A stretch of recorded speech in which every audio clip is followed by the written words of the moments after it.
Every city you have ever seen was assembled by a small family of machines, and almost all of them are variations on a handful of simple ideas.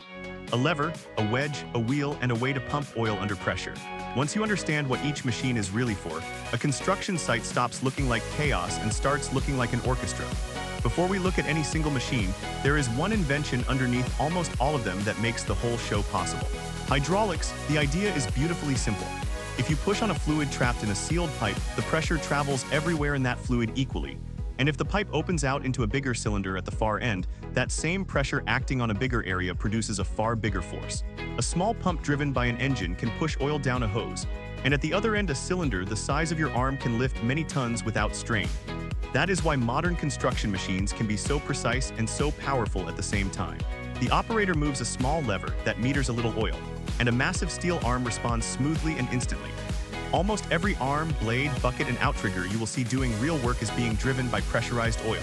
And once you know to look for the shining cylinders and the snaking hoses, you will see them on every machine on the site.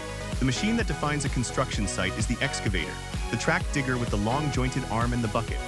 It is essentially a mechanical version of your own arm, with a shoulder, an elbow, and a wrist, each joint worked by its own hydraulic cylinder, and the whole upper body able to swing a full circle on a turntable called the house. It sits on tracks rather than wheels for a reason we will come back to. And the operator, using just two joysticks, can dig a precise trench, lift a pipe into it, and swing the spoil onto a truck, all in one flowing movement.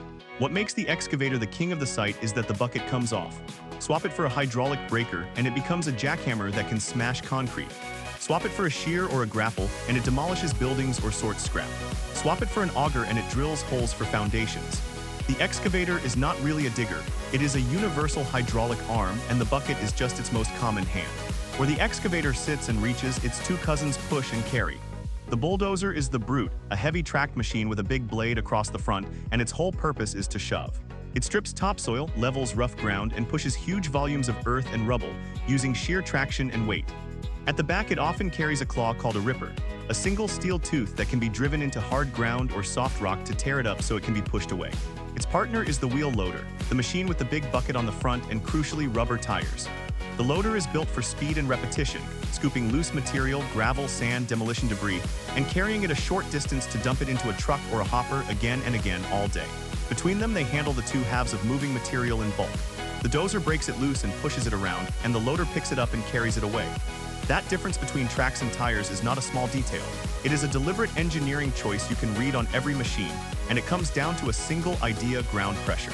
A machine on tracks spreads its enormous weight over a long, wide band of steel touching the ground, so the pressure at any point is remarkably low. Low enough that a machine weighing as much as a dozen cars can sit on soft, muddy ground without sinking, and low enough to grip and push with tremendous force. That is why the machines that have to work in the mud and do the heavy pushing, the excavators and dozers, run on tracks. But tracks are slow, they chew up finished surfaces, and they cannot travel far. So the machines whose job is speed and mobility, the loaders and dump trucks and cranes that need to move around a site or drive on a road, ride on rubber tires instead, trading some grip and some ground pressure for the ability to move quickly. Look at what a machine rides on, and it tells you immediately whether its job is brute force in the muck or speed across the site. Nothing says construction like the tower crane, the impossibly tall, thin machine that seems to defy sense by lifting tons of material hundreds of meters up while balanced on a slender mast. Its secret is leverage and balance. The horizontal arm, the jib, reaches out over the site to lift the load, and on the opposite side, a much shorter arm carries a block of solid counterweight, concrete or steel, that balances the load like a seesaw. Move the load out along the jib, and the crane keeps its balance because the machine constantly manages that lever. The whole thing is not bolted to the building at all for most of its life. It stands on a massive concrete foundation block cast into the ground, and its own weight and that base keep it upright. The truly clever trick is how it grows. A tower crane can climb itself, using a hydraulic climbing frame that lifts the top of the crane and lets a new section of mast be slotted in underneath. So the crane adds to its own height as the building rises beneath it. And the operator, sometimes over 1,000 feet up, is moving loads they often cannot even see, guided by radio and cameras, placing a beam onto a bolt the width of a thumb. A huge amount of a city is poured, not lifted, and a whole set of machines exists just to move concrete, because concrete is the most unforgiving cargo on the site. From the moment it is mixed, it is slowly hardening, so it must be delivered and placed before it sets. The mixer truck with its endlessly rotating drum is not mixing the concrete so much as keeping it moving, so it does not begin to harden and separate on the journey. But a truck can only reach the edge of a site, and much of the concrete has to go up, or deep down, or far into the middle of a structure. That is the job of the concrete pump. A truck with a folding arm, a boom that can unfold high into the air and snake concrete through a pipe to pour it exactly where it is needed, on the 20th floor or at the bottom of a deep foundation, far faster and more precisely than any bucket. The most powerful concrete pumps in the world can push wet concrete vertically for hundreds of meters in a single lift, which is the only reason the tallest towers can be built of concrete at all. Once the earth is moved and the structure is up, a quieter set of machines does the finishing, and their whole job is a single word: compaction. Loose soil, gravel, and asphalt are full of tiny air gaps, and if you build a road or a foundation on top of that loose material, it will slowly settle and sink for years. So before anything is built, the ground is compacted, squeezed until the air is driven out and the particles lock tightly together. The road roller, with its heavy smooth steel drums, does this by sheer weight and most add a vibration, a spinning offset weight inside the drum that shakes the ground thousands of times a minute so the particles shuffle down into their tightest possible packing. For tight corners and trenches, there are smaller plate compactors and rammers doing the same job by hand. It is the least glamorous work on any site, a machine trundling slowly back and forth over what looks like already flat ground. But skip it, and every road, every runway, and every foundation would fail within a few years. Half of building well is simply making the ground beneath refuse to move.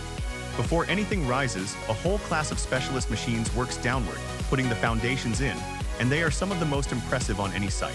Where the ground near the surface is too weak to carry a heavy building, engineers drive the load deeper down to firm soil or rock, using piles, long columns of concrete or steel sunk into the earth. The piling rig is the machine that does this, a tall tracked machine carrying a mast, and it works in one of two ways. Some hammer precast piles into the ground with a huge falling weight, each blow shoving the pile deeper, the classic thudding you hear from a piling site for miles around. Others are boring rigs, turning an enormous auger like a giant drill bit that spirals down into the ground, pulls out a core of soil, and leaves a clean shaft that is immediately filled with a steel cage and wet concrete to cast a pile in place. On the biggest jobs, the diaphragm wall rigs dig deep rectangular trenches and fill them with concrete to build entire underground walls before a basement is dug out behind them. It is slow, deliberate work, but every tall thing on the skyline is standing on a forest of these hidden columns, driven down out of sight by a machine most people never watch. There is also a family of machines whose entire purpose is to lift not material but people safely to where the work is. For decades, the only way to reach height was scaffolding or a ladder, both slow to build and risky to work from. The mobile elevating work platform changed that. The scissor lift raises a flat platform straight up on a folding lattice of steel that opens like the blades of a pair of scissors, driven by a single hydraulic cylinder, giving a stable deck for workers on a flat floor or slab. Where the work is high up and awkward to reach, the cherry picker or boom lift carries a small basket on the end of a long jointed or telescoping arm. So a worker can be flown out over obstacles and up to the underside of a bridge or the face of a building, positioning themselves within inches by working the same kind of hydraulic controls that drive an excavator. These machines rarely get any attention, but they quietly replaced a vast amount of dangerous climbing. And they are the reason a worker can spend the day fixing a light-fitting 40 feet up while standing on a solid railed platform instead of clinging to a ladder. Tying the whole site together is the humble dump truck. And on the biggest projects, these grow into the largest vehicles that move on land, mining haulers with tires taller than a person and a payload measured in hundreds of tons. Their job is simple: to carry the enormous volumes of material the diggers and dozers generate, out of the excavation and away, or into where fill is needed. And bridging the gap between the crane and the loader is the telehandler, a machine like a forklift with a telescoping arm that can pick up a pallet of bricks and place it accurately on an upper floor, reaching up and out where a plain forklift never could. Each of these machines looks different, but step back and the family resemblance is obvious. Everyone is an engine, a set of hydraulics, and a clever mechanical arrangement of levers, wheels, and blades, arranged to do one part of the same job: moving material, shaping ground, and lifting weight. There is one more layer to a modern site that you cannot see at all, and it has quietly changed how all of these machines work: electronics. The newest excavators and dozers use machine control, where the operator no longer works purely by eye. A satellite positioning system and sensors on the arm know exactly where the bucket edge is in 3 dimensions, compared to the digital design of the finished job, and the machine will stop the blade or bucket automatically at the exact right level. So a dozer can grade a slope to within a couple of centimeters without a single person holding a level. It means one operator can now do what used to take a crew with pegs and string. Every big machine is also constantly reporting on itself: its fuel, its hours, its faults, beamed back to an office by telematics, so a fleet manager knows a machine is about to break before it does. And wrapped around all of it is an obsession with safety that shapes the machines themselves.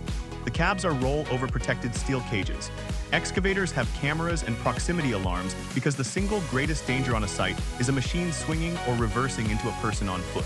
Every one of these machines is powerful enough to kill instantly and without the operator ever feeling it, which is why the modern site is a carefully choreographed separation of people and machines, with banksmen, exclusion zones, and reversing beeps, all built around the simple fact that the same force that lifts a steel beam does not care what is in the way. And that is the thing to see when you next pass a building site. It is not chaos, it is a sequence, and each machine has one clear role in it. The excavator digs and lifts and reaches. The dozer pushes and the loader carries. The crane raises the structure into the sky while the pump sends concrete up to fill it. The rollers lock the ground down so none of it can settle, and the trucks and telehandlers carry everything to where it needs to be.